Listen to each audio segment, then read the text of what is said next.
कोविड-19 की दोबारा वापसी के बाद समूचे मध्य प्रदेश में बुधवार शाम से ही ये चर्चा जोरों पर थी कि प्रदेश में नगरीय निकाय चुनाव सितंबर से लेकर दिसंबर तक टल सकते हैं और राजनीतिक गलियारों से लेकर मीडिया जगत में इस बात को लेकर चर्चाओं का बाजार गर्म था। लेकिन इन सभी कयासों पर आज उस वक्त विराम लग गया जब इंदौर के वार्ड 71 से बीजेपी के पार्षद रह चुके भारत पारक द्वारा फरवरी 2020 में लगाई गई याचिका पर सुनवाई करते हुए मध्य प्रदेश हाईकोर्ट की इंदौर खंडपीठ ने एक बड़ा निर्देश राज्य चुनाव आयोग और राज्य शासन को दिया और कहा कि प्रदेश में निकाय चुनाव अविलंब कराया जाए, जिसके बाद चुनाव आयोग ने कहा कि 3 मार्च को मतदाता सूची का प्रकाशन किया जाएगा। दरअसल गुरुवार को मध्य प्रदेश हाईकोर्ट की इंदौर खंडपीठ ने राज्य चुनाव आयोग और राज्य शासन को नगरीय निकाय चुनाव जल्द से जल्द कराने के आदेश दिए हैं। प्रदेश में नगर निगम चुनाव में देरी को लेकर फरवरी 2020 में एक जनहित याचिका दायर की गई थी। इसी की सुनवाई के दौरान इंदौर खंडपीठ ने शासन को अविलंब चुनाव कराने के आदेश दिए हैं। युगल पीठ की सुनवाई के दौरान शासन ने अपना जवाब पेश करते हुए कहा कि वह चुनाव कराने के लिए तैयार है। 3 मार्च को शासन द्वारा मतदाता सूची का प्रकाशन कर दिया जाएगा।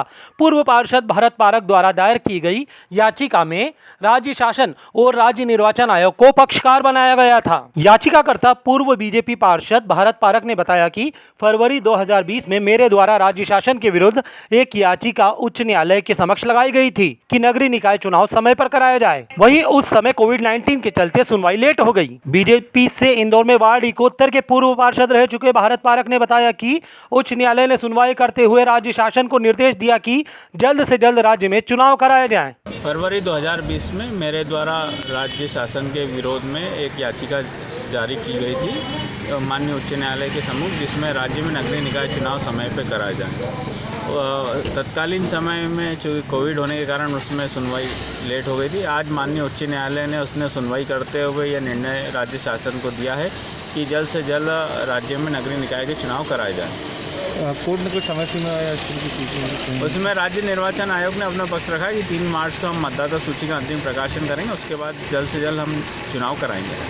वहीं हाईकोर्ट अधिवक्ता हर्षवर्धन शर्मा ने बताया कि वार्ड 71 के पार्षद भारत पारक की ओर से एक याचिका प्रस्तुत की गई थी। याचिका में बताया गया था कि मध्य प्रदेश में नगर निगम और नगर पालिका के चुनाव जो समय पर नहीं कराए जा रहे थे और 5 साल का कार्यकाल पूरा हो चुका था। ऐसे में संविधान के अनुच्छेद 243 के तहत नगर निगम नगर पालिकाओं के चुनाव के लिए 5 साल में 6 महीने का एक टेन्योर रहता है और 2020 में कांग्रेस सरकार थी, उन्होंने किन कारणों से जारी नहीं की, जिसके कारण याचिका प्रस्तुत की गई थी, जिसके बाद राज्य चुनाव आयोग और राज्य सरकार को अविलंब चुनाव कराने के निर्देश दिए गए। हाईकोर्ट की इंदौर खंडपीठ के निर्देश के बाद ये साफ हो गया है कि आगामी 2 से 3 माह में प्रदेश में चुनाव संपन्न हो सकते हैं। और अब सवाल ये है कि कांग्रेस तो चुनाव की तैयारियों में महीनों से जुटी है, लेकिन बीजेपी ने अब तक अपने पत्ते चुनाव को लेकर नहीं खोले हैं। लिहाजा उम्मीद की जानी चाहिए कि प्रदेश में निकाय चुनाव में दोनों ही पार्टियों के बीच जोरदार टक्कर रहेगी। इंदौर नगर निगम के वार्ड 71 के पार्षद श्री भरत पारिक जी की ओर से हमने एक याचिका 2020 में प्रस्तुत की थी। चुनाव, नगर निगम के चुनाव और प्रदेश की समस्त नगर पालिकाओं के चुनाव जो समय पर नहीं किए जा रहे थे, 5 वर्ष का कार्यकाल उनका पूरा हो चुका था और संविधान के अनुच्छेद 243 के तहत नगर निगम नगर पालिकाओं के जो समय सीमा है 5 साल का जो उनका टेन्योर रहता है, उस टेन्योर के 6 महीने के पहले एक नोटिफिकेशन जारी करना पड़ता है। वो 2020 में जब कांग्रेस सरकार थी, उन्होंने किन कारणों से जारी नहीं की, जिसके कारण हमने याचिका प्रस्तुत की थी। कोविड के दौरान वो याचिका सुनवाई पर नहीं आ पाई। आज दिनांक को माननीय न्यायालय खंडपीठ इंदौर के समक्ष वो याचिका सुनवाई पर लगी थी। माननीय न्यायालय ने राज्य शासन एवं स्टेट इलेक्शन कमीशन को अविलंब चुनाव करवाने के निर्देश दिए हैं।